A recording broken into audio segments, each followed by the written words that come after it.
Chinese New Year like for foreigners? Let me explain. What's up guys? Welcome back. The topic of today's video isn't quite current. It did happen like maybe a few weeks ago. Spring Festival in China. 祝满天下的女孩嫁一个好男孩，两小口永远在一块。我祝满天下的小孩聪明胜过秀才，智商充满你脑袋。我祝尊敬的姑奶奶三十六圈的比赛气不喘，面容不改。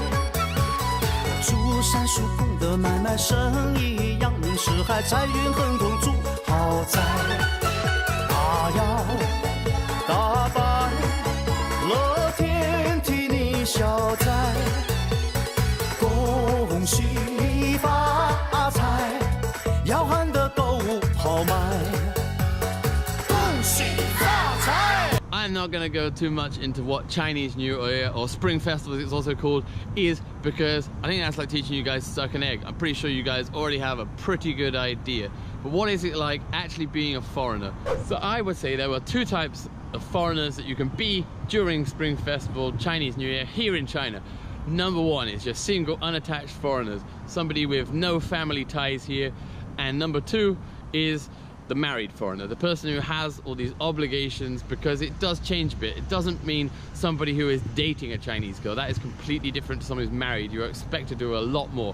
So these two types of foreigners, completely different Spring Festival experience. So being a single foreigner is a kind of mixed bag of nuts. It depends entirely on the city that you live in here in China. If you live in a tier 3 city, tier 3 cities, if you're not married to a Chinese person, you don't have any family ties here, can be notoriously boring. I mean, I did do it the first Chinese New Year I was here. I didn't realize this was the case. So I did find a reasonable amount of Chinese people to hang around with, go out drinking and partying, but it's much quieter because everybody is with their families, or people that aren't from that city will go home to their hometowns.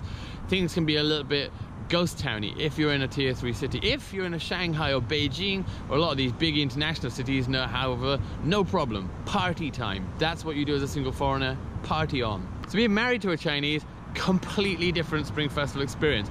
It's absolutely amazing. It is absolutely crazy busy, and there are so many things which you have to do. Every day there is something. So usually it's a very similar format every time.